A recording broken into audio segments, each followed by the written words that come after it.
Three 8-year-old boys went out to ride their bicycles after school. The next day, their bodies were pulled from a muddy drainage ditch.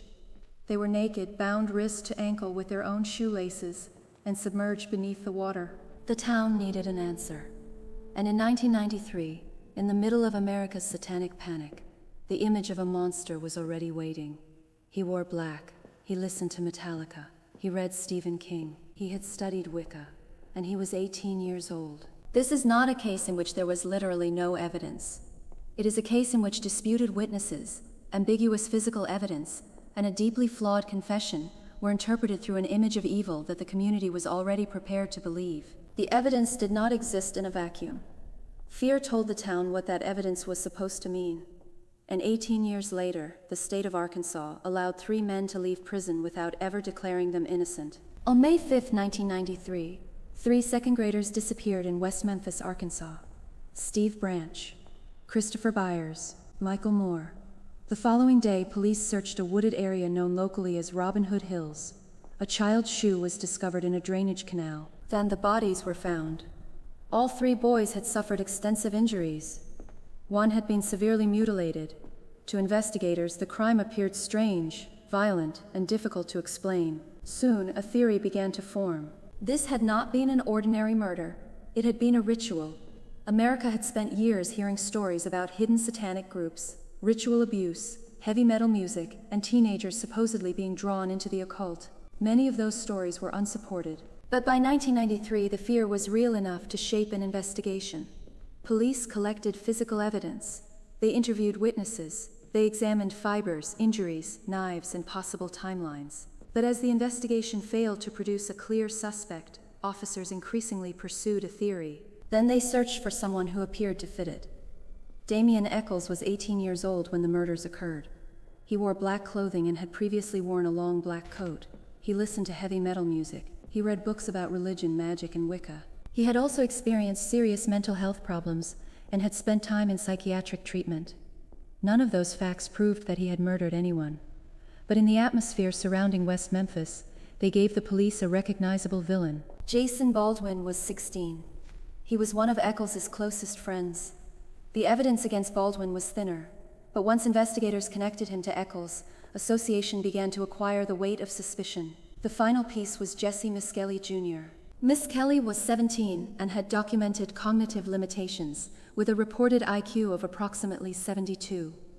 On June 3rd, police brought him to the station. He was questioned over the course of several hours, given a polygraph examination, told that he had failed, and subjected to further interrogation. Only a small portion of the process that produced his confession was recorded. Miskelly eventually implicated himself, Eccles, and Baldwin, but his account contained serious problems. He initially placed the murders in the morning when the victims were still at school. He said the boys had been tied with rope, although they had been bound with their own shoelaces. His descriptions of the sequence of events, the injuries, and the alleged sexual assaults repeatedly conflicted with the known physical evidence. As detectives corrected him, the story changed. The time moved from morning to afternoon, and eventually closer to the period when the children had actually disappeared.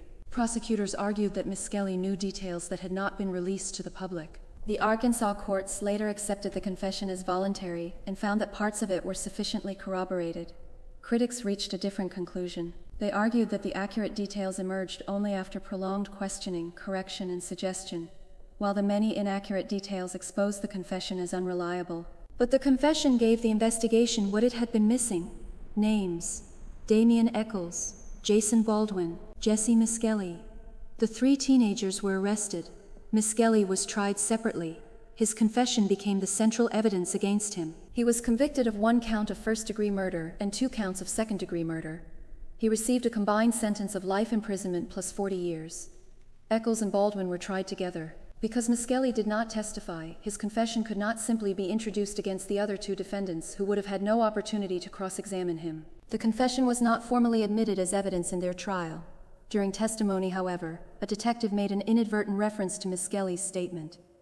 The judge instructed the jury to disregard it. Years later, affidavits would allege that some jurors had discussed the confession during deliberations anyway. Those allegations did not mean that the confession had been legally admitted. They raised a different problem. A jury can be told to ignore information, But once a story has shaped the arrests, the headlines, and the public understanding of a case, removing it from the courtroom may not remove it from the minds of the people inside. Without Miskelly's confession, the prosecution relied on other evidence against Eccles and Baldwin. 2 young witnesses testified that they had heard Eccles make incriminating statements. A state crime laboratory analyst testified that fibers found on the victim's clothing were microscopically similar to fibers from clothing recovered from Eccles' home. A large serrated knife was found in a lake behind Baldwin's family residence. A medical examiner testified that some of the victim's wounds were consistent with a serrated blade and could have been caused by a knife of that type. But there was no blood, tissue, or fingerprint connecting that knife to the crime. The prosecution also introduced testimony about Eccles' interest in the occult and argued that the murders had contained ritualistic elements. None of these pieces was entirely meaningless, but none was conclusive. The question was how much weight each piece deserved. A fiber that looked similar under a microscope was not a unique identification. A common style of knife found months later was not necessarily the murder weapon. An alleged statement depended on the credibility and memory of the witness reporting it, and an interest in Wicca, horror novels, or heavy metal music was not proof of homicide. Yet inside the prosecution's ritual murder theory, every ambiguous fact began to point in the same direction. The clothing became a uniform. The books became a motive. The music became evidence of character. And the suspect's appearance became the lens through which the remaining evidence was interpreted. The forensic timeline created another problem. At the Eccles and Baldwin trial, the state medical examiner initially said that he had not addressed the time of death in his autopsy reports. But during cross-examination, he estimated that the boys might have died between 1 and 5 in the morning. When combined with other testimony, that estimate could have supported Eccles' claim that he was at home asleep. The prosecution then called a second pathologist. That expert testified that there was no scientific basis for making a meaningful estimate of the time of death. The Arkansas Supreme Court later ruled that the second expert's testimony had been properly admitted, but the episode exposed an important weakness. The prosecution's timeline was not a fixed scientific conclusion. It changed depending on which expert was speaking. In 1994, the juries returned their verdicts. Jesse Miskelly was sentenced to life plus 40 years. Jason Baldwin was sentenced to life imprisonment without parole. Damian Eccles was sentenced to death. The case had suspects. It had convictions. It had an ending. But the physical evidence continued to exist. Between 2005 and 2007, new DNA testing was performed on biological material recovered from the case. The results established that Eccles, Baldwin, and Miskelly were not the sources of any of the biological material that was tested. That did not automatically prove that they were innocent. Not every criminal leaves recoverable DNA, and not every piece of DNA found at a crime scene belongs to the killer. But the results weakened a prosecution that had never possessed a direct forensic link between the defendants and the crime. One hair recovered from the ligature used to bind Michael Moore produced mitochondrial DNA consistent with Terry Hobbs, the stepfather of Steve Brunch. Another hair, recovered from a tree stump near the bodies, was consistent with David Jacoby, a friend of Hobbs. Mitochondrial DNA cannot uniquely identify one individual in the same way that a full nuclear DNA profile can. The results did not prove that either man had committed the murders. Both men denied involvement, but the testing demonstrated that biological material consistent with people outside the 3 defendants was present on or near important evidence. In 2010, the Arkansas Supreme Court ruled that the new DNA results could not be dismissed simply because they did not conclusively identify the killer. The court ordered further proceedings. The question was not whether the DNA evidence alone proved innocence. The question was whether a new jury, considering the DNA results together with all the other evidence, would still convict beyond a reasonable doubt. That decision threatened to reopen nearly every disputed part of the original prosecution: the confession, the forensic interpretations, the witness testimony, the allegations of juror misconduct, the absence of a direct physical link. Arkansas now faced a choice: retry a case built on evidence that had become increasingly difficult to defend, or find a legal ending that preserved the convictions without requiring another trial. The answer was the Alford plea. An Alford plea is still a guilty plea. The defendant accepts the legal consequences of conviction while continuing to maintain factual innocence. The court does not declare the defendant innocent. It enters a judgment of guilt. On August 19, 2011, Damian Eccles, Jason Baldwin, and Jesse Miskelly entered Alford pleas. They were sentenced to the time they had already served, with additional suspended sentences, and were released that day. After more than 18 years in prison, They walked out of the courthouse. But they did not walk out as exonerated men. Their convictions remained. In the eyes of the law, they were still guilty of murdering 3 children.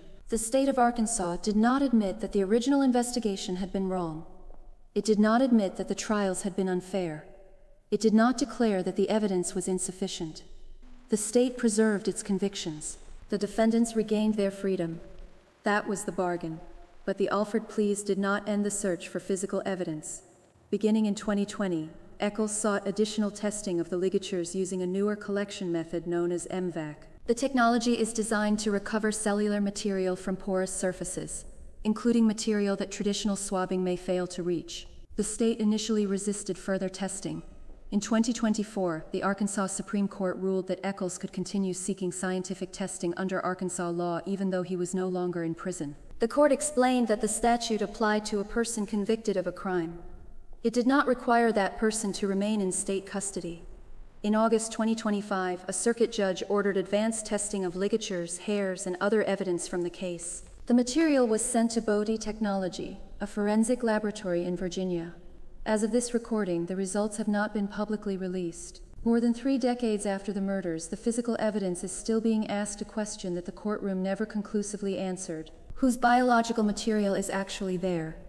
No other person has ever been charged or tried for the murders of Steve Branch, Christopher Byers, and Michael Moore. The legal record still says that Eccles, Baldwin, and Miskelly committed the crimes. All 3 men continue to maintain their innocence. That leaves this case divided between 2 different kinds of truth. One is legal truth. It is written in judgments, guilty pleas, and permanent convictions. According to that record, the case is over. The other is factual truth. It depends on what actually happened in Robin Hood Hills on May 5, 1993. That truth may not care about final judgments. It may not care about negotiated pleas. And it may not care how badly a legal system needs an ending. The Alford plea gave Arkansas finality without exoneration. It gave 3 men freedom without innocence. It allowed the state to close the courtroom while leaving the central question unresolved. The real question was never only whether Damian Eccles looked like a killer in 1993. It is this. When a community already believes it knows what evil looks like, does the evidence lead investigators to a suspect? Or does the suspect teach them how to interpret the evidence? And when a legal system must choose between correcting its past and preserving its final judgment, which one will it protect first? Imagine that you had spent 18 years in prison for a crime you insisted you did not commit. Then imagine that the state offered you a choice: remain in prison and continue fighting for complete exoneration, or plead guilty, maintain your innocence, and walk free that same day. Would you take the deal?